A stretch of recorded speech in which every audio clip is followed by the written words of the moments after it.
Ya, untuk pertemuan kali ini adalah pertemuan terakhir ya sebelum UTS. Untuk hari ini materi yang akan kita bahas itu mengenai integrasi nasional gitu. Materinya mudah sebenarnya, dan kalau sudah baca ini materinya itu ada di buku 3. Buku 3 Pendidikan Nasional itu. Sudah dibaca belum?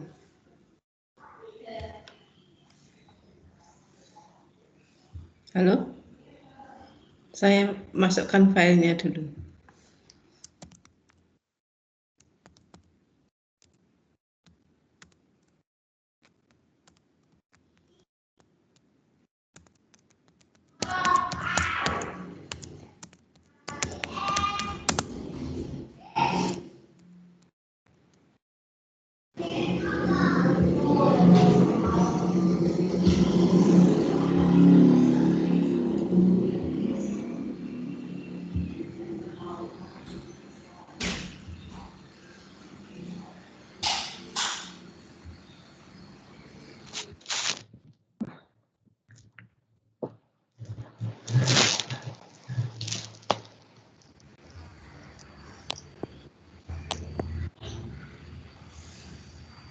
Ya, untuk materinya di bab 3 ya, itu bab 3.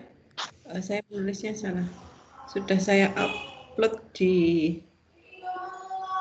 LMS.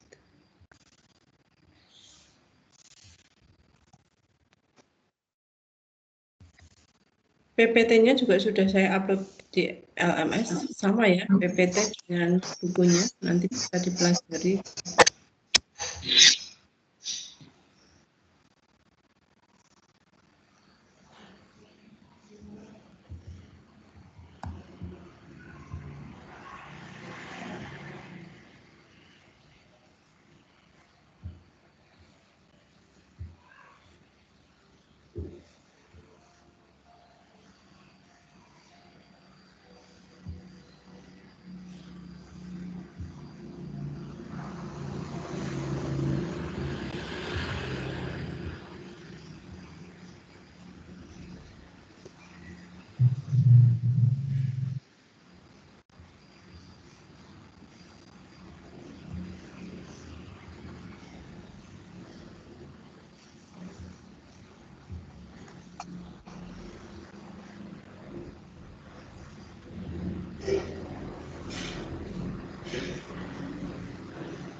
Ya, untuk PPT sudah bisa dibaca di layar ya.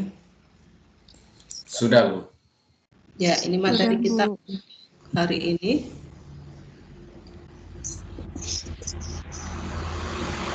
Mengenai integrasi nasional, ini terkait dengan banyak masalah ya, yang intinya ingin, termasuk keinginan memisahkan diri dari negara Indonesia, itu termasuk salah satunya terkait dengan disintegrasi ya. Ini yang akan kita bahas, dan ini penting karena memang terkait dengan integrasi nasional ini banyak, intinya banyak peristiwa, banyak kejadian di Indonesia itu yang memang mengarah kepada disintegrasi bangsa. Ya, ini kita mulai dari pengertiannya. Pengertiannya ini saya kira bisa dibaca di dalam bukunya juga. Ini saya ambil di dalam buku 3, buku pendidikan Pancasila bab 3 maksud saya. Ini pengertian mengenai integrasi nasional di situ juga ada. Yang pada intinya sebenarnya dari istilahnya integrasi kan sudah kelihatan ya, integrasi itu menyatukan. Jadi menyatukan. Intinya yang disatukan apa ya? Seluruh unsur bangsa, bisa wilayahnya, bisa suku-suku yang berbeda, agama yang berbeda gitu. Mengenai letaknya ada yang intinya wilayahnya merupakan negara kepulauan yang terpisah-pisah, intinya itu menyatukan seluruh unsur bangsa, termasuk menyatukan antara pemerintah dan wilayahnya dengan termasuk dengan ini ya, rakyat gitu, antara elit dan massa gitu, itu juga maksudnya penyatuan seluruh unsur bangsa, maksudnya seperti itu. Termasuk juga ini pengertiannya kan berbeda-beda ya antara satu sarjana dengan sarjana yang lain. Yang salah satu pengertian yang disampaikan salah satu sarjana itu tadi, yang pertama upaya menyatukan seluruh unsur suatu bangsa dengan pemerintah dan wilayahnya. Kemudian yang kedua terkait pengertian integrasi nasional itu pembentukan suatu identitas nasional. Ya, jadi pembentukan identitas nasional yang tujuannya apa? Ada identitas nasional itu sebagai upaya penyatuan, ya, penyatuan berbagai kelompok sosial dan budaya ke dalam satu kesatuan wilayah. Ya, ini kalau di Indonesia ya sebagai suatu upaya pembentukan identitas nasional yaitu Pancasila itu juga sama, yaitu untuk menyatukan semua kelompok sosial dan budaya yang ada di masyarakat Indonesia ke dalam satu wilayah, yaitu wilayah NKRI. Jadi di Indonesia itu kan beragam ya kelompok sosial dan budayanya, ada berbagai etnis, berbagai suku dan sebagainya, yaitu disatukan menjadi satu identitas nasional yaitu Pancasila, agama yang berbeda gitu. Itu menjadi satu identitas nasional dan dalam satu kesatuan wilayah. Wilayahnya juga jelas yaitu wilayah NKRI. Kemudian ada pengertian lain yang ketiga terkait dengan integrasi nasional, bersatunya suatu bangsa. Jadi kalau bangsa itu pengertiannya kolektif, sudah kita sampaikan pada perkuliahan sebelumnya. Saya dan saudara itu bangsa Indonesia, dalam artian sebagai bangsa itu kumpulan ya, kumpulan antara orang-orang yang mengikatkan diri menjadi satu bangsa. Ini termasuk kita semua, saya dan saudara, termasuk generasi terdahulu, nenek moyang kita itu menyatukan diri menjadi satu ikatan yaitu satu bangsa. Sehingga kita semua menjadi satu bangsa yaitu bangsa Indonesia. Ini bersatunya suatu bangsa. Bangsa yang menempati wilayah tertentu. Jadi wilayahnya adalah wilayah NKRI. Kemudian bersatunya bangsa itu menjadi negara yang berdaulat. Yaitu setelah Indonesia memproklamasikan kemerdekaan untuk menjadi suatu bangsa yang berdaulat. Ini pengertian integrasi. Yang diintegrasikan siapa? Orang-orangnya. Orang-orangnya saya dan saudara menjadi satu bangsa. Kemudian pengertian terakhir itu kaitannya dengan proses penyatuan berbagai kelompok sosial budaya dalam satu kesatuan wilayah. Kalau ini menyatukan pengertiannya beberapa pengertian di atasnya ya. Di atasnya kan ada penyatuan berbagai kelompok sosial budaya. Itu yang ada di pengertian kedua, ini sama. Nah, kemudian dalam suatu identitas nasional, ya sebenarnya sama ini, sama persis yang kedua ya. Intinya penyatuan berbagai kelompok sosial budaya dalam satu kesatuan wilayah dan dalam satu identitas nasional. Jadi harus ada satu identitas yang sama yang mengatasi semua perbedaan. Jadi satu identitas nasional itu mengatasi perbedaan agama, perbedaan suku, perbedaan etnis, perbedaan adat istiadat misalnya. Bahasanya juga berbeda-beda, yaitu diwadahi dalam satu identitas nasional. Untuk menyatukan harus ada satu identitas nasional, yaitu kalau di Indonesia identitas kita Pancasila. Itu untuk menyatukan segala perbedaan itu yang ada di dalam masyarakat, dalam berbagai kelompok sosial budaya. Kemudian juga integrasinya dalam satu wilayah. Jadi wilayah NKRI yang batas-batasnya sudah jelas. Kalau di dalam perkembangannya pernah terjadi disintegrasi bangsa kaitannya dengan wilayah, yaitu memisahkan diri dari wilayah NKRI, yaitu Timor Leste ya dulu. Dulunya Timur Timur, kemudian setelah merdeka dan sudah memisahkan diri dari Indonesia menjadi Timor Leste. Itu berbagai pengertian, saya kira sebenarnya antara berbagai pengertian itu maknanya sama, kalaupun tidak sama itu saling melengkapi satu dengan yang lain, tapi pada prinsipnya intinya adalah sama. Jenis integrasi nasional ini kalau dijabarkan ada integrasi bangsa, wilayah, nilai, elit massa, dan integrasi politik. Ini gampang ya, saya kira saudara semua ini mudah memahami. integrasi budaya, intinya terkait dengan penyatuan berbagai kelompok budaya dan sosial dalam kesatuan wilayah dan dalam pembentukan identitas nasional. Kalau belakangnya ini sama ya, penyatuan berbagai itu sudah sama. Intinya di sini yang kalau integrasi budaya itu penyatuan berbagai kelompok budaya dan sosial, karena apalagi di Indonesia itu plural ya, plural intinya.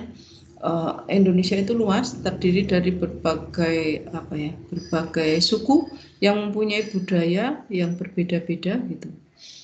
Yang tentu saja kadang-kadang sulit ya, untuk menyatukan itu kadang-kadang agak kesulitan gitu. Sehingga di sini kenapa bisa bersatu sebenarnya kalau sejarahnya termasuk karena mengalami penjajahan yang sama. Itu yang kemudian untuk melawan penjajah, maka kemudian bersatu dari berbagai kelompok budaya dan sosial itu kemudian menjadi satu bangsa. Mungkin kalau tidak dalam penjajahan mungkin ya agak sulit ya, karena memang di Indonesia itu antar satu kelompok masyarakat satu dengan yang lain sangat berbeda adat istiadatnya, bahasanya berbeda, cara hidupnya juga berbeda, mungkin di latar belakangnya agama juga yang berbeda gitu, yang sangat berbeda yang kadang-kadang kalau dalam kondisi normal tidak tertekan itu adalah mungkin dulu nggak mudah untuk menyatukan gitu.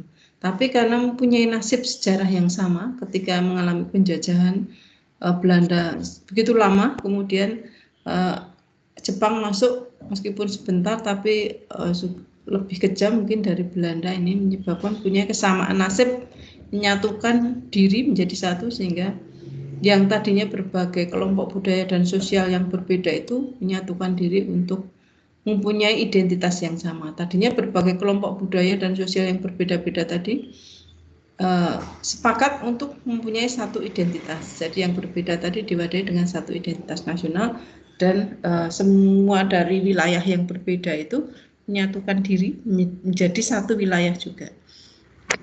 Sehingga ini awalnya sebenarnya kelompok budaya tadi, tapi kelompok budaya dan sosial itu masing-masing daerah kan punya wilayah-wilayah juga. Jadi yang disatukan sebenarnya adalah kelompok budayanya, masyarakatnya tadi yang berbeda-beda.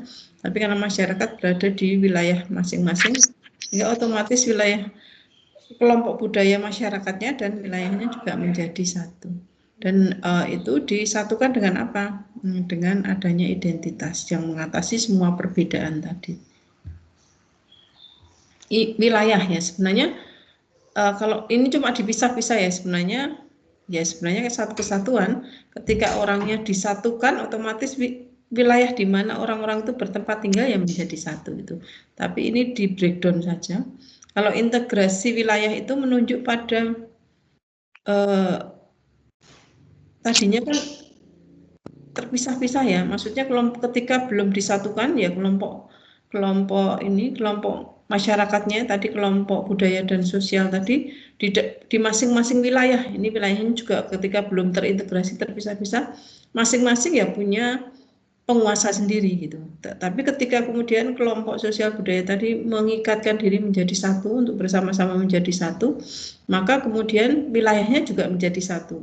Ketika wilayah menjadi satu, maka ada penguasa yang sifatnya nasional. Maka dengan integrasi wilayah tadi, di sini ada penguasa pusat atau kekuasaan, disebut di sini kekuasaan nasional ya, yang punya wewenangnya itu mengatasi wilayah-wilayah di daerah.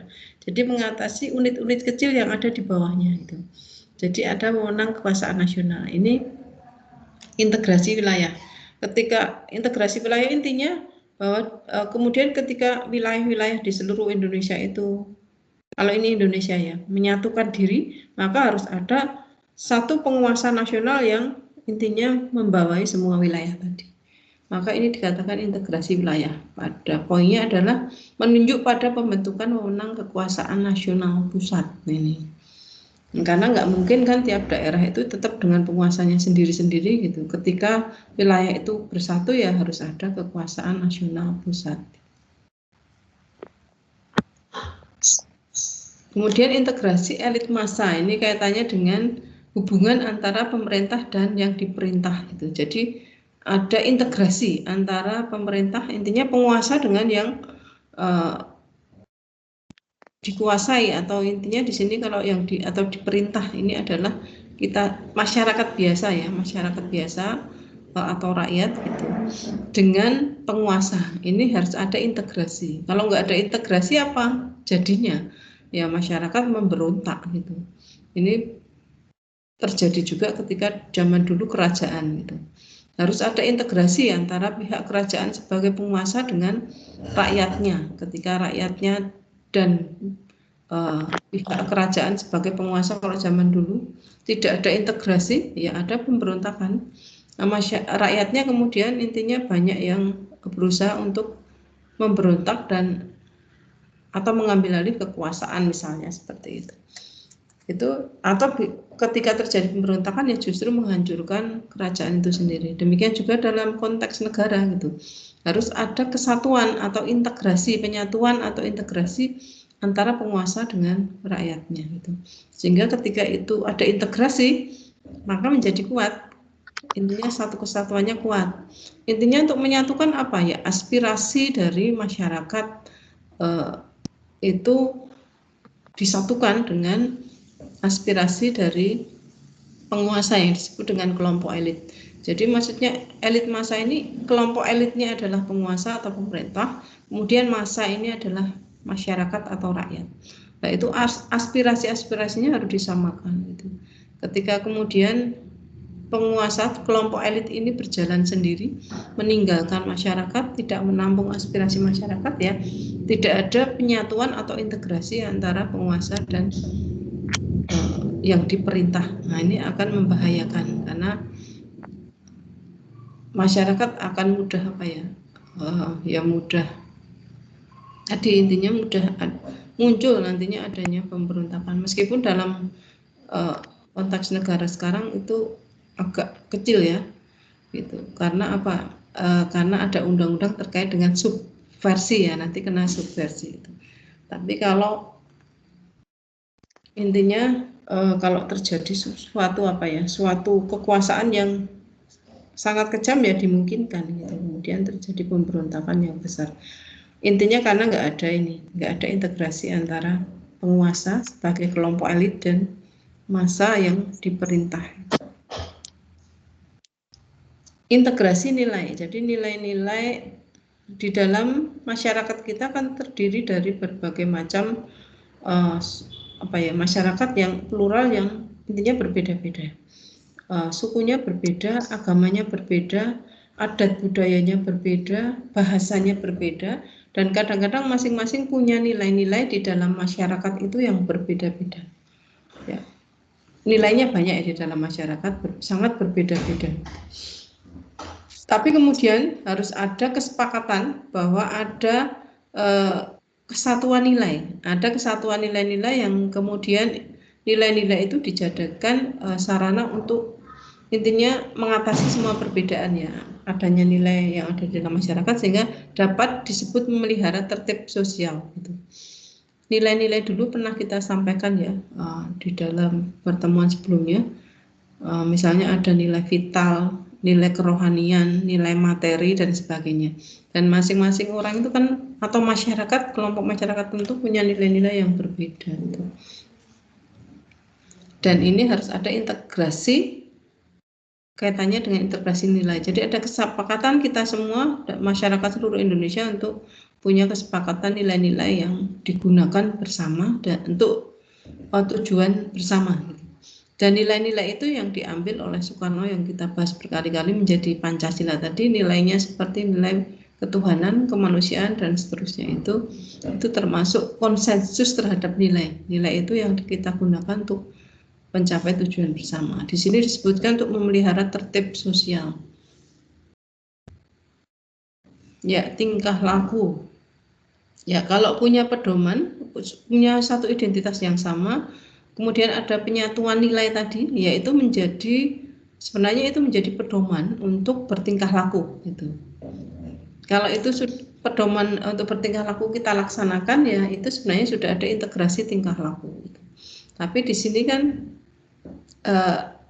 antara identitas nasional antara kesepakatan nilai-nilai yang sudah kita sepakati untuk mencapai tujuan bersama itu sering belum terintegrasi menjadi tingkah laku, ya, tingkah laku kita semua. Ini yang menjadi persoalan. Integrasi tingkah laku itu belum menurut saya belum sama dan belum bisa dijadikan sebagai sarana untuk mencapai tujuan bersama. Ini saya kira problem utamanya terkait dengan integrasi tingkah laku. Ya, kemudian terkait dengan pendapat lain, tadi kan pendapat yang saya sampaikan sarjananya, ini namanya, ya namanya ini Miron Weiner ini, dan yang dikutip oleh Ramlan Surbakti dalam bukunya Ramlan Surbakti. Tapi di sini ada pengelompokan lagi terkait dengan jenis integrasi. Ini disebut dengan integrasi politik. Nanti ada integrasi ekonomi dan integrasi sosial budaya, kan seperti itu. Kalau integrasi politik ini kaitannya dengan integrasi dalam dimensi yang vertikal dan horizontal. Kalau vertikal yang seperti apa? Vertikal sebenarnya ini hampir sama kalau dengan pendapat yang sebelumnya. Ini yang kaitannya dengan integrasi elit massa. Nah, salah satunya, tapi nanti di bawahnya karena ada yang lain lagi. Salah satunya ini sama dengan yang disampaikan Weiner tadi, itu sebenarnya integrasi elit massa. Jadi vertikal ini kan dari atas ke bawah. Elit itu adalah kelompok penguasa, massa ini adalah ya masyarakat kita semua gitu.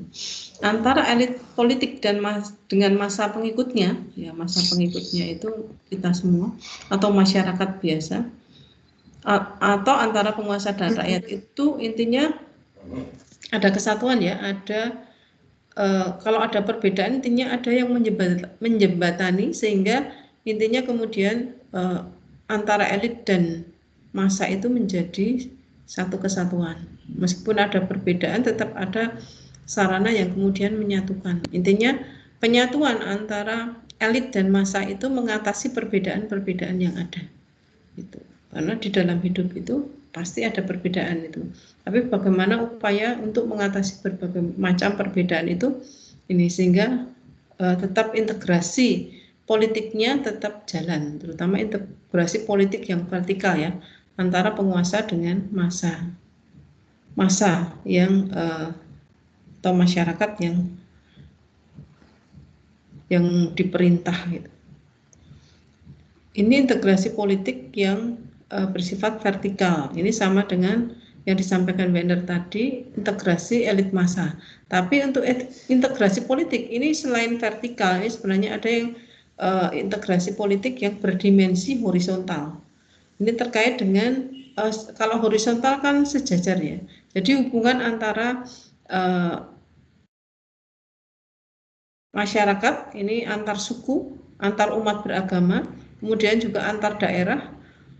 Ini bagaimana hubungan tersebut, itu hubungannya baik tidak gitu, hubungannya bisa merupakan hubungan yang merupakan penyatuan atau bukan. Jadi antar suku ada kesatuan tidak itu, antar umat beragama yang berbeda itu ada penyatuan tidak. Kalau integrasi kan penyatuan itu. Sebenarnya kita sudah punya identitas tadi gitu ya, Pancasila, tapi sering untuk hubungan horizontal kadang-kadang berjalan tidak baik ya.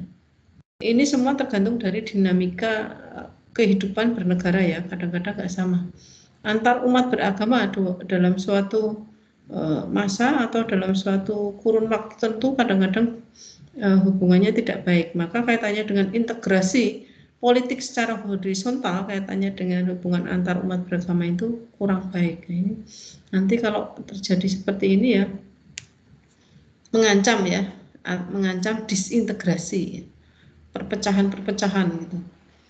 Kalau integrasi itu penyatuan ya, kalau disintegrasi sebaliknya. Bisa juga antar suku, ini pernah terjadi juga. Mungkin bagi yang berasal dari Kalimantan tahu kasusnya gitu. Dulu pernah antar suku di masyarakat Sampit Kalimantan kalau nggak salah, dengan suku Dayak ya, dengan Madura gitu. Ini pernah sampai terjadi pertumpahan darah itu. Nah, itu termasuk yang katanya dengan integrasi politik secara horizontal. Ini kalau kurang baik ya ini banyak tadi, antar suku ini bermasalah, antar umat beragama bermasalah, antar daerah masalah teritorial juga bisa gitu. Tapi ini malah jarang ya, yang sering itu yang sekarang mungkin sekarang ya agak sering akhir-akhir ini terjadi ya antar umat beragama itu. Kalau antar suku itu sudah lama gitu, terutama yang kasus besar itu ya antar suku Dayak dan Madura itu sejarahnya. Ini politik, jadi untuk integrasi politik ini ada dua sub bahasan, yaitu yang integrasi politik yang berdimensi vertikal dan berdimensi horizontal. Kemudian integrasi ekonomi, jadi ini sebenarnya kaitannya dengan bahwa kaitannya dengan penyatuan integrasi ekonomi itu kaitannya dengan hubungan antara daerah dalam memenuhi kebutuhan hidup rakyat. Jadi bagaimana antar daerah itu saling supaya bisa mengadakan kerjasama yang saling menguntungkan dan sinergis, karena antar daerah itu punya ketergantungan ya, intinya masing-masing itu membutuhkan, ini kaitannya dengan kaitannya dengan ekonomi itu mungkin sumber-sumber pangan misalnya kaitannya antara daerah satu dengan yang lain kan berbeda kondisi. Ya, ini ada satu ketergantungan, yang satu daerah mempunyai kelebihan tertentu kaitannya dengan komoditas ekonomi, daerah lain mempunyai kelebihan sendiri gitu. Itu ada saling ketergantungan, dan jika hubungan antar daerah kaitannya dengan ekonomi ini berjalan dengan baik, maka akan bisa memenuhi kebutuhan hidup rakyat dengan baik, dan ini akan ada integritas ekonomi. Ya. Nah, kaitannya dengan ini, integrasi ekonomi sering kaitannya dengan persoalan aturan yang dianggap menghambat, nah, kemudian juga ketidaklancaran hubungan antara keduanya dan sebagainya. Ini sebenarnya terkait dengan aturan yang di Indonesia itu belum ada ya, kaitannya dengan supply chain ya, kaitannya dengan bagaimana mensuplai kebutuhan ekonomi, kebutuhan pokok masyarakat ini dari satu daerah ke daerah lain, kemudian distribusinya juga ini yang menjadi masalah gitu, karena keterbatasan sarana dan prasarana. Menurut saya ya ini kurang ya, ini kan horizontal ya. Kalau saya sebenarnya integrasi ekonomi itu kaitannya dengan pemerataan, ya ini tambahannya pemerataan kaitannya dengan manfaat sumber daya alam yang intinya bisa dirasakan oleh semua masyarakat di Indonesia secara merata di berbagai daerah. Karena ini menjadi masalahnya, banyaknya bagian wilayah Indonesia yang ingin memisahkan diri ini sebenarnya terkait dengan persoalan kesenjangan ekonomi. Ada daerah yang mungkin dianggap mendapatkan manfaat yang besar kaitannya dengan pemanfaatan sumber daya alam yang ada atau kekayaan alam di Indonesia, sementara ada wilayah yang kurang mendapatkan manfaat ini sehingga kurang merata, ini sehingga terjadi kesenjangan. Ini juga menjadi masalah. Ini saya kira salah satu alasan ya, di mana ada wilayah yang ingin memisahkan diri kaitannya dengan persoalan pemerataan kesejahteraan. Kaitannya dengan integrasi sosial budaya, saya kira ini sudah kita singgung tadi. Di dalam masyarakat Indonesia itu intinya sangat pluralistik ya, jadi terjadi keragaman di dalam masyarakat, entah itu keragaman rasnya, keragaman etnis, keragaman agama, bahasa, kemudian adat kebiasaan, karena masing-masing punya adat budaya sendiri-sendiri, adat kebiasaan sendiri, tradisi budaya sendiri-sendiri, punya sistem nilai yang berbeda-beda juga gitu. Dan banyak lagi yang intinya menjadikan Indonesia itu berbeda-beda antara kelompok satu, masyarakat satu dengan yang lainnya gitu. Dan ini intinya dari yang berbeda-beda ini ada penyatuan menjadi satu. Ini dinamakan integrasi sosial budaya. Kaitannya dengan integrasi sosial budaya ini sebenarnya menurut saya tidak terlalu bermasalah ya adanya agama yang terutama agama ya kalau paling bermasalah, tapi antara kebiasaan, sistem nilai, bahasa yang lainnya sebenarnya tidak terlalu bermasalah gitu. Termasuk tadi kaitannya dengan suku, antar suku yang saya sampaikan tadi, kaitannya dengan masyarakat Dayak dengan Madura itu kan jarang terjadi. Nah, itu pun boleh dibilang sudah lama dan sekarang tidak terjadi ya. Yang paling kalau sekarang ya seperti saya sampaikan bahwa suatu negara itu kondisinya berbeda-beda, masalahnya berbeda-beda dari waktu ke waktu gitu. Kalau saat ini menurut saya yang kaitannya dengan sosial budaya itu yang terintegrasinya agak bermasalah itu kaitannya dengan agama. Ya, agama akhir-akhir ini menjadi sering dipersoalkan gitu, sehingga kemudian itu bisa mengancam nanti penyatuan sosial budaya. Gitu.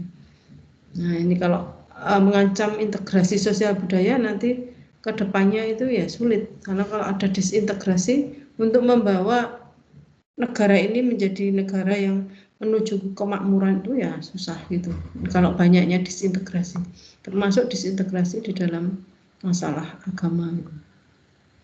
Nah ini harus menjadi, kalau yang sekarang kaitannya dengan integrasi sosial budaya itu kaitannya dengan masalah perbedaan agama yang sering kemudian terkotak-kotak dan sulit agak disatukan gitu. Ya perkembangan teknologi informasi yang kadang-kadang buruk juga gitu, karena kemudian informasi yang disampaikan sering berlebihan dan tidak berdampak positif ya, tapi cenderung negatif dan cenderung memecah-mecah dan memberikan persepsi-persepsi yang berbeda terkait dengan masalah-masalah agama ini yang menjadikan agak akhir-akhir ini sebagai sesuatu masalah yang mengancam tadi integrasi sosial budaya gitu. Ini masalah agama. Menurut saya justru tidak ada masalah untuk hingga sekarang ini. Kaitannya dengan disintegrasi yang terjadi itu sebenarnya kaitannya dengan kesenjangan ekonomi sebenarnya, termasuk diantaranya kesenjangan ekonomi di sini, karena merasa bahwa pemanfaatan sumber daya alam menurut saya tidak merata. Jadi ada daerah yang merasa tidak diberikan manfaat dari sumber daya alam yang ada itu secara adil bagi daerah ini, sehingga ini menjadikan sekarang ada yang ingin memisahkan diri. Ini kaitannya dengan kesenjangan ekonomi. Kemudian kalau disintegrasi di bidang sosial budaya ini terkait dengan masalah menurut saya agama yang harus diatasi mulai sekarang, dan pemikiran masyarakat itu harus segera diluruskan kembali kaitannya dengan banyaknya perbedaan yang mengarah kepada disintegrasi. Ini disintegrasi kaitannya perbedaan lawan kata ya, integrasi penyatuan, kalau disintegrasi ya sebaliknya gitu. Ketidakpaduan, keterpecahan ya intinya perpecahan gitu. Tadi ya perpecahan disebabkan berbagai masalah, bisa karena tadi masalah agama, bisa masalah ekonomi gitu. Ini bisa menimbulkan konflik, masalah, kerusuhan ini dan berbagai intinya tidak ada penyatuan lagi. Atau penyatuan itu mulai memudar, yang tadinya memang sebenarnya ada.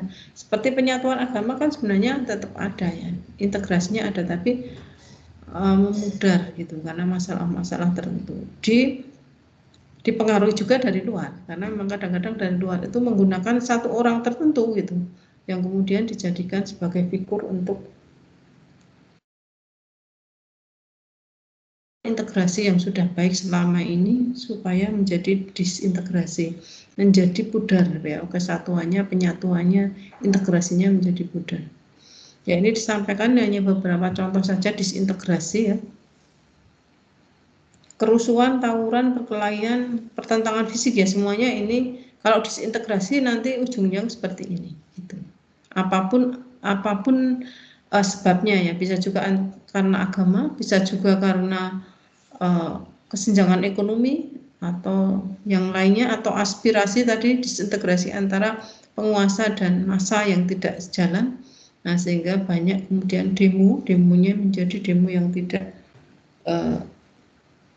terkendali, maka kemudian akan mengarah ya seperti kerusuhan, tawuran, perkelahian, pertentangan fisik. Kita kan bisa melihat demo itu sebenarnya tujuannya adalah penyatuan antara elit dan massa gitu, karena massa ini menyampaikan aspirasinya gitu. Nah, kemudian bagaimana penguasa itu untuk menampung aspirasi itu, tapi kemudian kadang-kadang demonya akhirnya tidak terkendali, yang harusnya penyampaian aspirasi kemudian jadi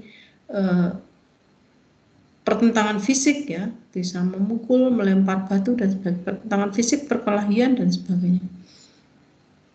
Ini. Kalau revolusi perang ya ini kalau memang sudah terjadi sangat parah ya. Ini jangan sampai ya terjadi di Indonesia gitu. Nah, ini kesenjangan ekonomi juga dipermasalahkan saat ini. Ini disintegrasi. Ya, jadi bagaimana upayanya?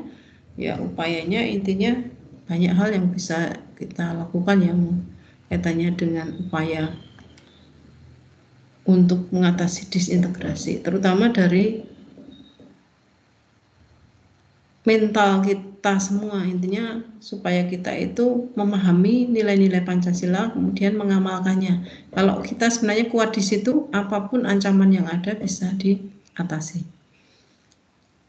Di sini ada kaitannya dengan 5 pendekatan atau cara pemimpin politik mengembangkan integrasi bangsa, meskipun ini tidak selalu tepat ya. Misalnya kaitannya dengan ancaman dari luar. Ancaman dari luar itu bisa justru menjadikan integrasi. Ini dicontohkan kalau yang pertama karena adanya ancaman dari luar itu penjajahan. Jadi penjajahan Belanda dan Jepang itu menjadi malah menjadi suatu cara untuk menyatukan yang tadinya dijajah, masing-masing daerah dijajah ya.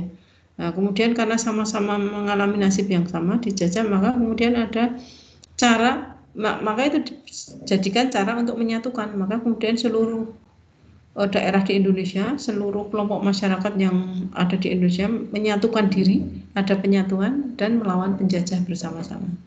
Itu ancaman yang menyatukan.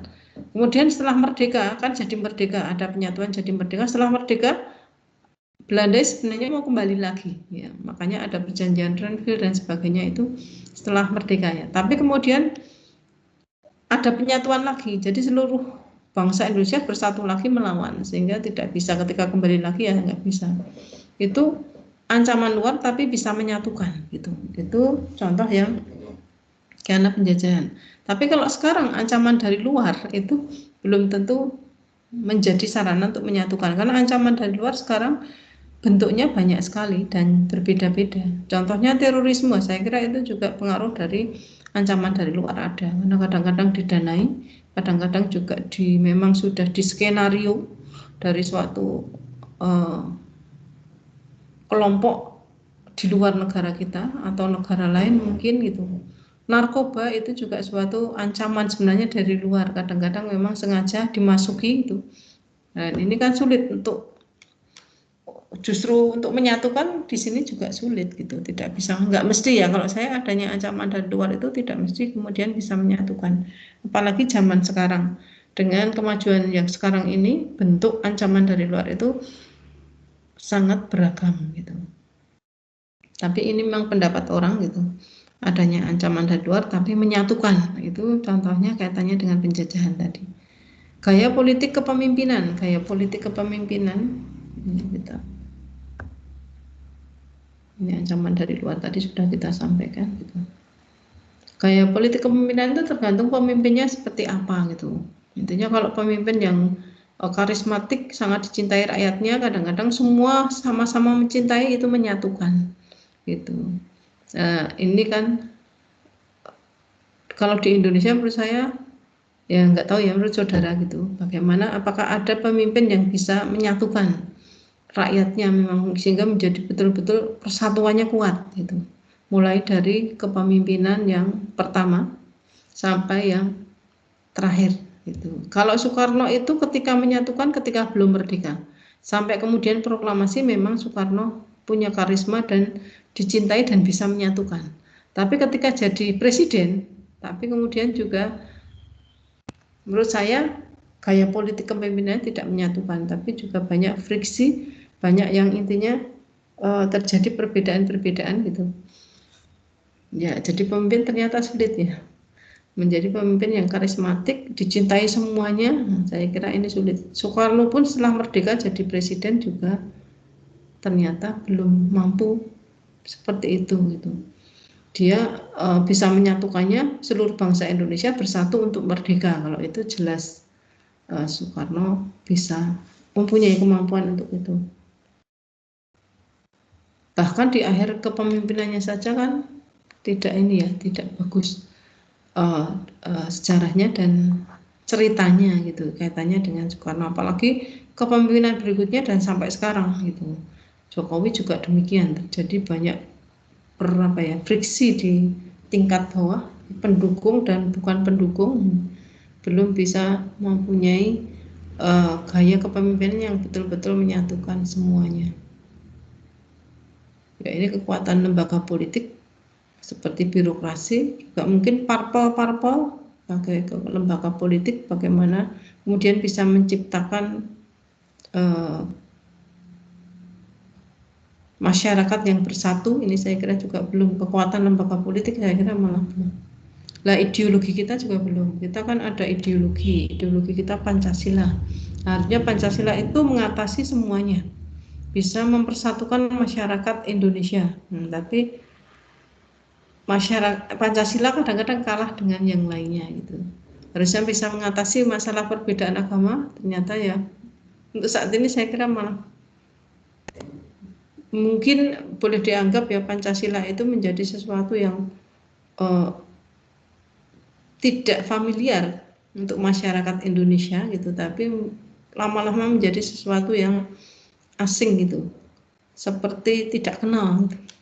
Ini sehingga ya untuk zaman sekarang ya menurut saya ideologi kita sendiri masyarakat Indonesia belum memahami apalagi mengamalkannya dalam kehidupan, sehingga sebagai unsur pemersatu ini kurang berfungsi ya zaman sekarang, meskipun ya tidak bisa dikatakan seperti itu karena negara Indonesia masih ada, masih berdiri, masih eksis, itu berarti memang Pancasila masih bisa menjadi alat untuk menyatukan gitu. Tapi untuk kondisi negara di masyarakat yang masih banyak masalah ini dan belum banyak yang mengamalkan Pancasila ini mengkhawatirkan ya.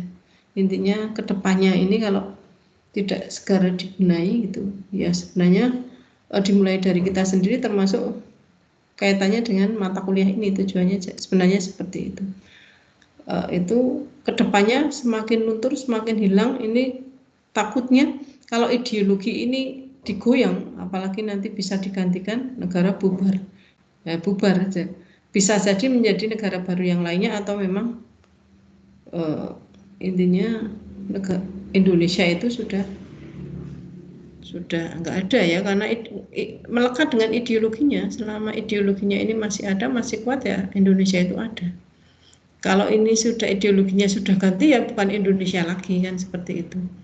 Nah, ini suatu tantangan untuk masyarakat sekarang, untuk generasi sekarang, itu kaitannya dengan ideologi kita, bagaimana untuk diamalkan di dalam kehidupan bermasyarakat maupun bernegara. Ya, kadang-kadang penguasa sebagai kelompok elit banyak yang tidak memberikan contoh yang baik ya, dan justru menyimpang ya dari nilai-nilai Pancasila. Banyaknya korupsi yang dilakukan oleh kelompok elit, baik eksekutif, legislatif, terutama dua itu ya, dan kadang-kadang juga yudikatif ya, dari pengadilan yang memutus hanya memenangkan yang bayar, itu juga ada unsur koruptifnya. Nah, ini kaitannya kesempatan pembangunan ekonomi, supaya pembangunan ekonomi lebih merata gitu, kesejahteraan lebih merata ini, sehingga akan lebih menyatukan semua kelompok masyarakat, semua wilayah daerah gitu. Ini ingin bersatu dengan negara Indonesia, tidak ingin berpisah dengan negara Indonesia.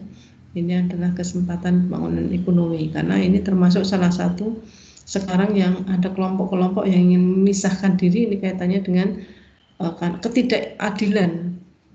Anggapannya itu ada ketidakadilan di bidang ekonomi. Ya, saya kira itu tambahannya. Ini nanti kaitannya dengan materi untuk ujian akhirnya ya, ini ditambah ini. Dan kisi-kisinya sudah saya berikan, termasuk sudah saya sampaikan di LMS ya. Nanti bisa dilihat. Nanti soalnya juga diambil dari situ gitu. Jadi dipelajari, berusaha dicari jawabannya yang terbaik dari soal-soal yang sudah saya sampaikan gitu. Sudah pada buka LMS-nya ya? Sudah, Bu. Ya, di situ sudah ada kan kisi-kisinya gitu. Nanti bisa dipelajari. Dari integrasi nasional ada beberapa juga gitu, beberapa soal nanti bisa dipelajari. Ada pertanyaan mungkin? Ini saya mohon waktunya untuk presensi dulu ya.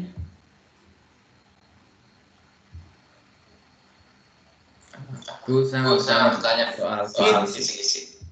Ya, silakan. Ini materi kisi-kisinya dari awal semester atau setelah UTS, Bu? Setelah UTS. Saudara cermati saya salah enggak? Mungkin saya kan manusia biasa, bisa saja salah. Kalau saya itu sudah saya sesuaikan materinya setelah UTS. Baik, saudara terima kasih, Bu. masih ingat kan setelah UTS itu apa materinya? Nanti dicermati lagi. Kalau saya keliru, nah nanti bisa saya perbaiki gitu. Karena kenapa setelah UTS saja kan? Karena saya bagi persis ya 50%. UTS-nya 50%, UAS 50%. Jadi porsinya sama. Kalau porsinya sama kita harus objektif, ya kita bagi 2 gitu. Materinya sehingga tidak digunakan lagi. Baik, Bu. Terima kasih, Bu.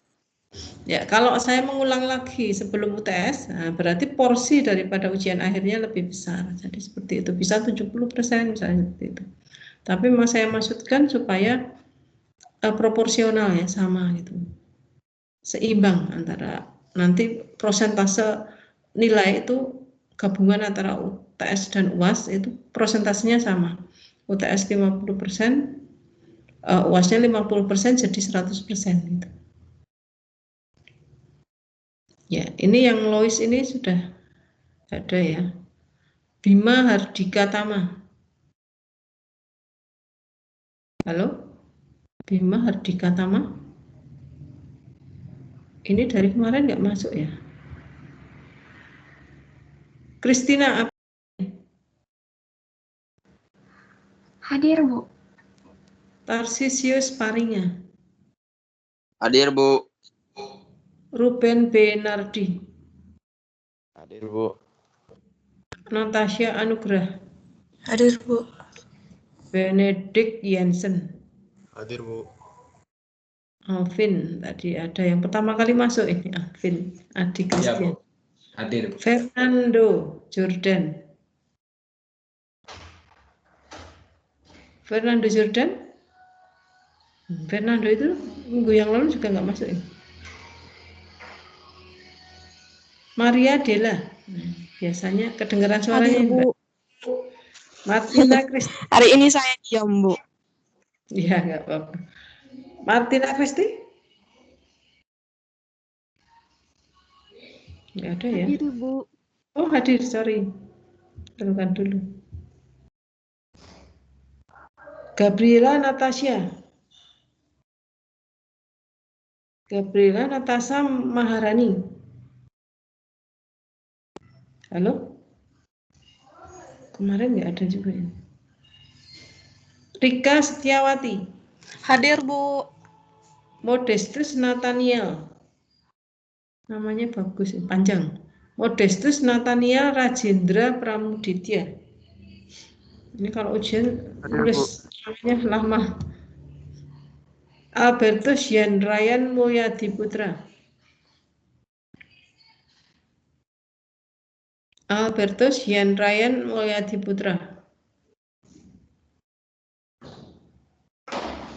Nggak ada.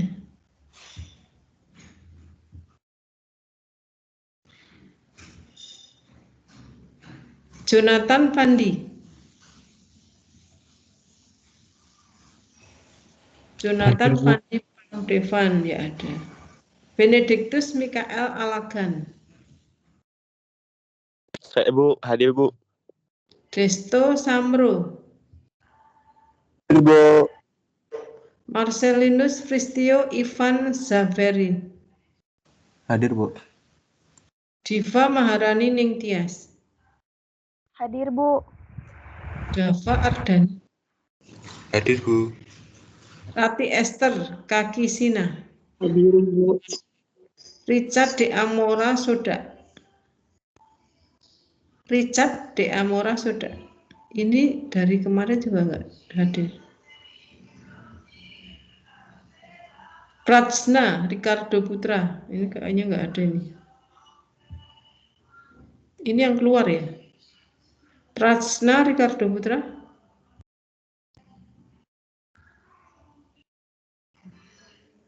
Patricio Malvin Boang.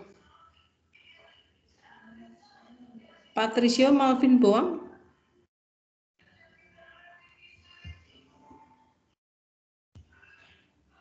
Franciscus Guntur.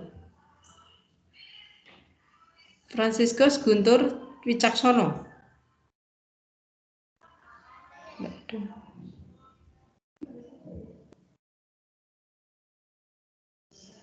Rizky Dimas.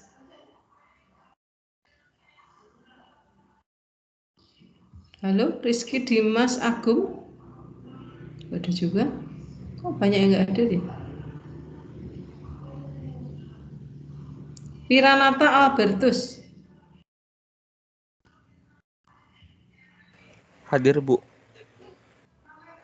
Meilani Sri Ribuna. Meilani Sri Ribuna. Nggak ada.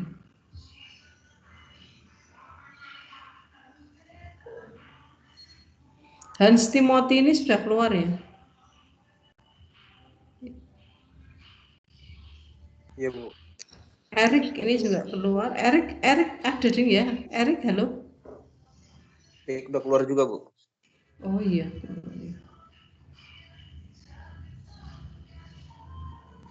Asran. Hadir Bu. Novianto. Hadir Bu. Albertus Hari Gunadi. Hadir Bu. Yonatan Hadijaya. Hadir Bu. Rafli Maulana Fahrezar.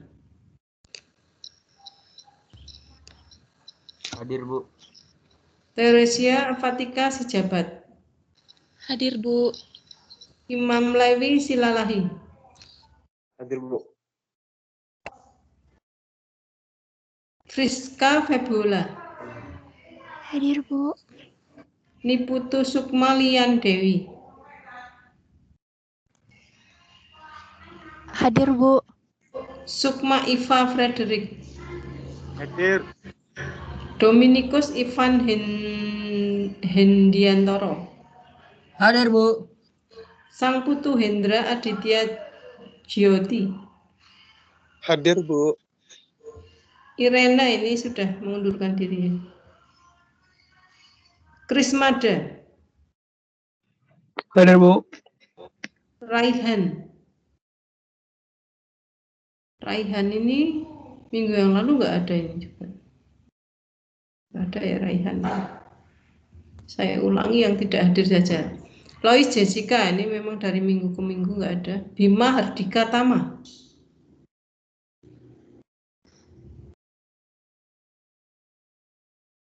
Oh, Raihan ada.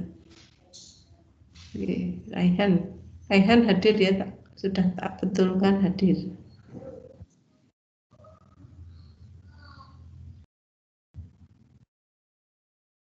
Bima Hardika Tama nggak ada. Hadir Bu saya. Oh, Baru bisa nyala. oke.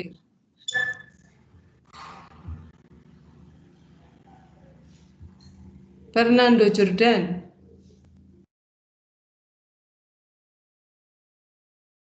Gabriela Natasha. Ini minggu yang lalu kayaknya nggak ada juga. Gabriela Natasha Mani. Alberto Jean Ryan Mulyadi Putra. Ada. Richard De Amora. Pratsna Ricardo. Patricio Marvin. Rizky Dimas Agung. Meilani Sri Rubuna. Ya itu enggak ada.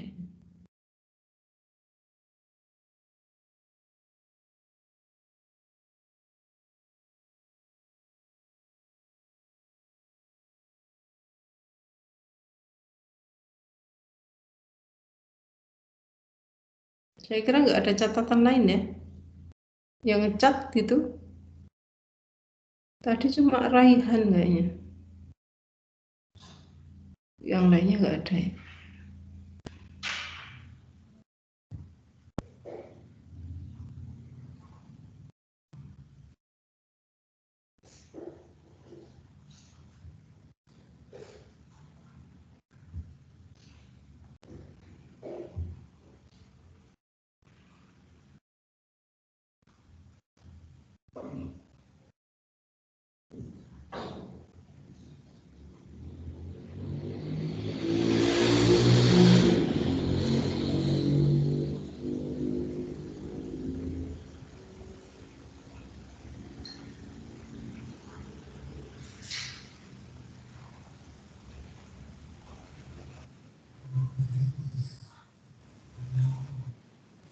Ini ya sudah tersimpan.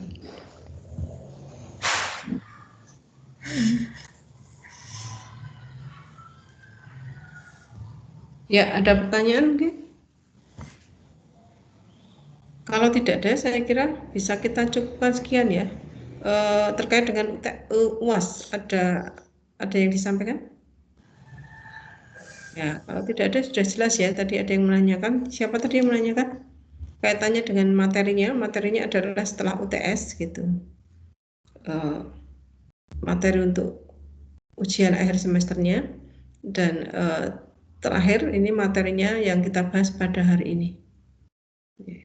Nanti ujian akhir semesternya soal-soalnya diambil dari kisi-kisi itu gitu. Jadi saya kira gampang, saudara bisa mulai mempersiapkan dari sekarang gitu. Tiap soal itu kira-kira jawabannya apa. Bukunya juga sudah ada ya, bisa dibaca bukunya yang dari dikti itu gitu. Terutama yang terkait ya, dan sudah saya lampirkan ini terutama hari ini itu bab 3 mengenai integrasi nasional. Nanti kalau ada yang kurang saya susulkan ya, misalnya untuk pertemuan lain kok belum ada kaitannya dengan materi yang ada di buku, karena di buku itu nggak semuanya ada tiap pertemuan gitu. Untuk yang integrasi nasional ada di bab 3 gitu. PPT saya kira semua juga sudah saya lampirkan, dan sebagai sumber dari buku yang ada ini saya kira juga bisa dijadikan bahan saudara untuk menjawab soal-soal yang ada gitu. Kalau tidak ada, saya kira untuk pertemuan hari ini bisa kita cukupkan sekian. Selamat pagi ya, selamat melanjutkan aktivitas yang lain dan selamat mempersiapkan untuk ujian akhir semesternya. Semoga semuanya selalu sehat dan semuanya sukses semua ya, nanti nilainya bagus-bagus semua. Ya, suksesnya tidak hanya sukses untuk ujian sekarang, tapi sukses juga ke depannya gitu. Oke, terima kasih, selamat pagi. Dan saya juga Terima kasih, Bu. Ya, Terima kasih Bu. Selamat pagi. Pagi. oke, sama-sama. Terima kasih, Bu. Oke, saya juga mohon maaf ya, ini pertemuan terakhir kalau ada yang salah dalam pembelajaran kita. Ini karena pembelajaran daring ini juga mungkin banyak kekurangan kelemahan gitu. Saya mohon maaf gitu. Oke, terima kasih. Mudah-mudahan bisa ketemu lain waktu, nggak tahu ya, karena saya tidak mengajar mata kuliah lainnya.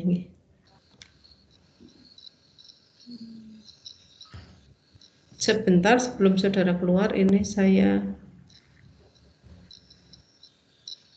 ambil presensi dulu.